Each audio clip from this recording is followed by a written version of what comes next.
Bună, dragii mei, eu sunt Beatrice, bine ați venit pe canalul meu. Astăzi vă invit alături de mine să pregătim un tort absolut senzațional. Este vorba de tortul Trio, alcătuit din 3 straturi foarte delicate de mus de ciocolată neagră, zmeură și ciocolată albă, care sunt acompaniate de un blat pufos de cacao, un geleu răcoritor de zmeură și un ganaș de ciocolată neagră. Haideți să începem! Vom începe cu pregătirea blatului. Combinăm mai întâi ingredientele uscate, făina, praful de cacao și sarea.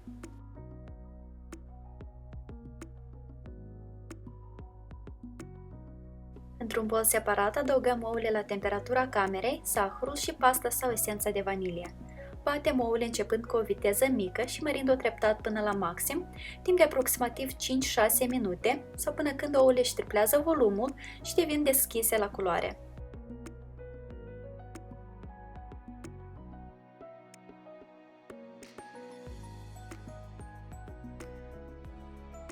Cernem deasupra ingredientele uscate și le incorporăm cu mișcări ușoare de jos în sus, folosind o spatulă.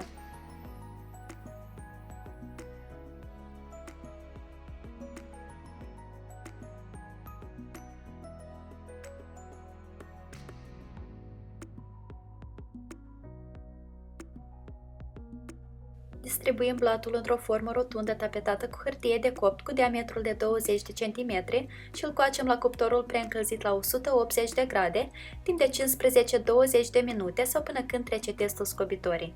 După care eliberăm blatul din formă și îi permitem să se răcească complet pe un grătar. În continuare vom pregăti piureul de zmeură pe care îl vom folosi atât pentru geleu cât și pentru mus. Punem zmeura fie proaspătă, fie decongelată în vasul unui blender și blendăm timp de câteva minute. Apoi strecurăm piureul obținut printr-o sită pentru a îndepărta cea mai mare parte de semințe și în cantitatea obținută vom cântări 150 de grame pentru geleu. Adăugăm sucul de lămâie și zahărul și punem cratița la foc mediu scăzut. Iar în același timp hidratăm gelatina în apă rece.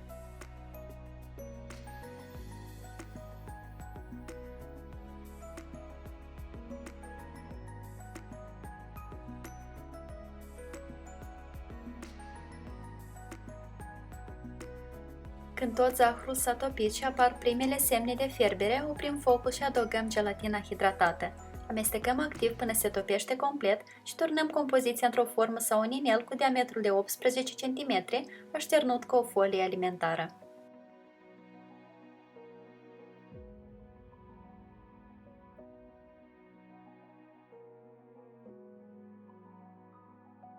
Dăm geleul la frigider până se prinde.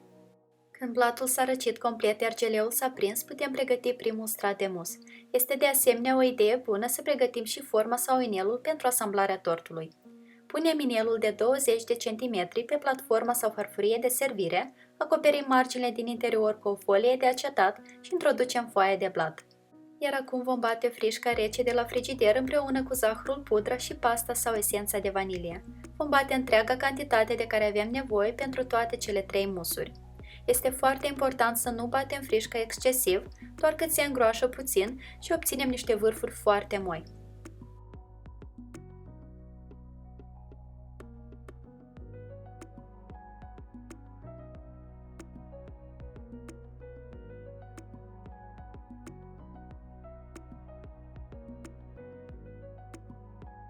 Dăm frișca deocamdată la frigider și hidratăm gelatina pentru musul de ciocolată neagră.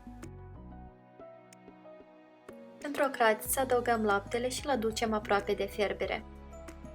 Când laptele e gata să atingă punctul de fierbere, îl turnăm direct peste ciocolata neagră.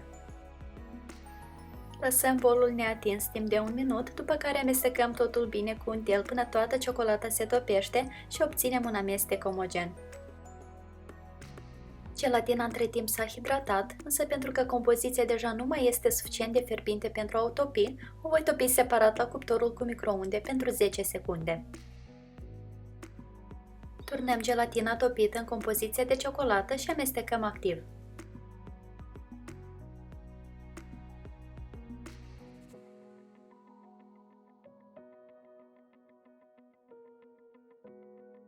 Iar acum vom combina ciocolata cu o treime din frișcă. Puteți cântări frișca direct în bolul cu crema de ciocolată. Bolul meu însă a fost cam mic și deci am pus frișca într-un bol mai mare. Mare atenție, compoziția de ciocolată nu trebuie să aibă mai mult de 40 de grade în momentul în care o adăugați în frișcă, altfel musul se va separa. Amestecăm activ până toate ingredientele se omogenizează frumos și turnăm musul direct peste blatul de cacao.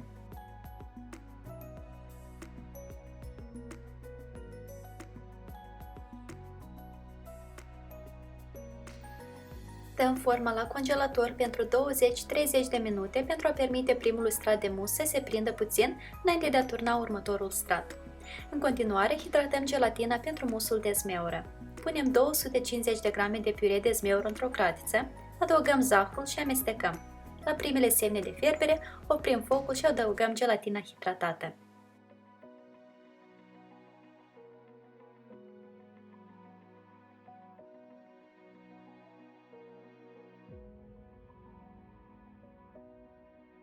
Lăsăm pireul să se răcească până la cel puțin 40 de grade, după care îl turnăm peste încă o treime din frișcă.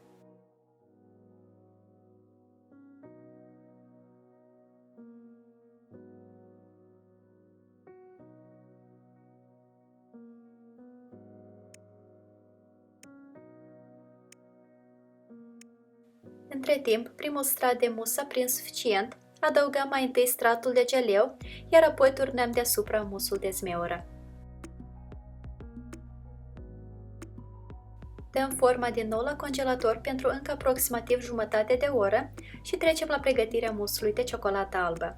Hidratăm din nou niște gelatină în apă rece.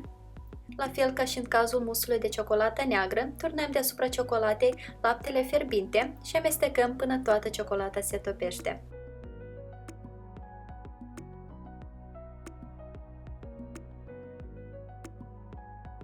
Adăugăm gelatina hidratată și topită și o incorporăm.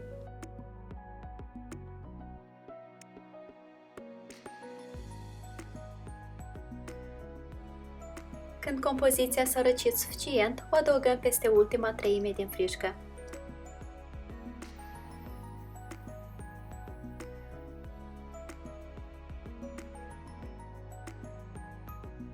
Turnăm musul deasupra stratului de zmeură.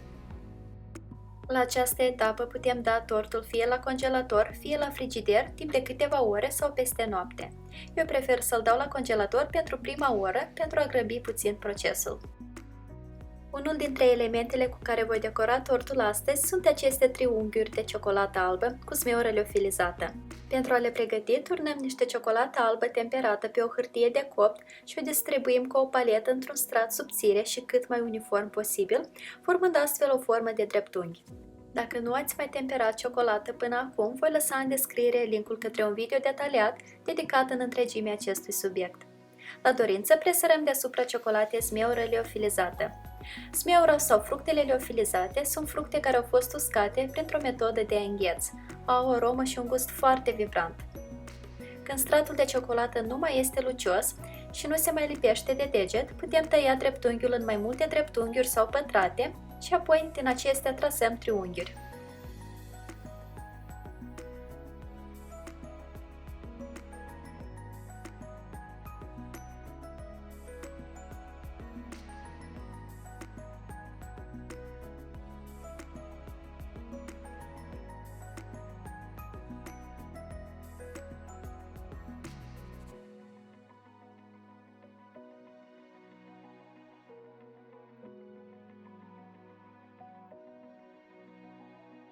Permitem ciocolatei să se prindă complet.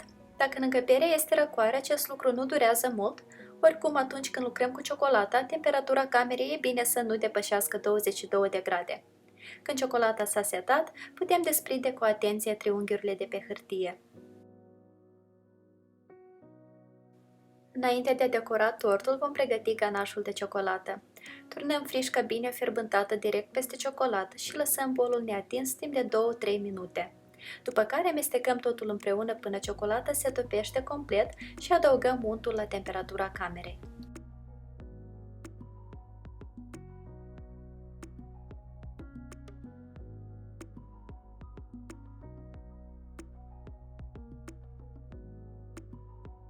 Ganașul este gata, îl lăsăm să se răcească puțin. Iar acum a sosit momentul să decorăm tortul. Îndepărtăm inelul și folia de acetat.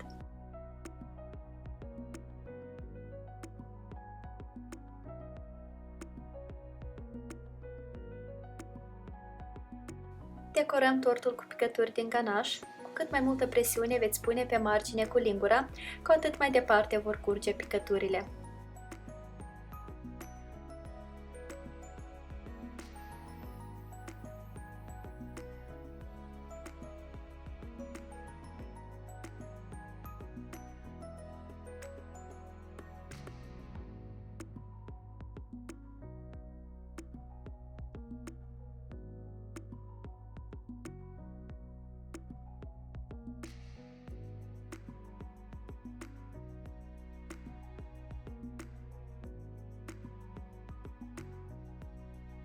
În continuare am decorat cu zmeură proaspătă, zmeură liofilizată, niște prăjituri macarons cu aromă de zmeură și ciocolată, rețeta căruia am postat-o recent la canal, și desigur triunghiurile de ciocolată.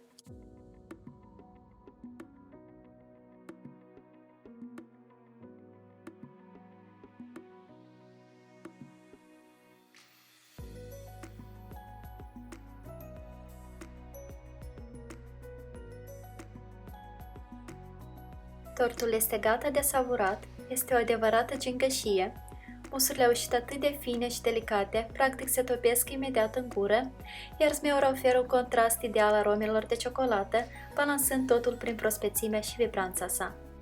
Linkul către rețeta integrală scrisă poate fi accesat în descrierea acestui video. Chiar vă mulțumesc foarte mult pentru vizionare și vă doresc în continuare să aveți parte de o zi cât mai delicioasă. Poftă bună! Pa, pa!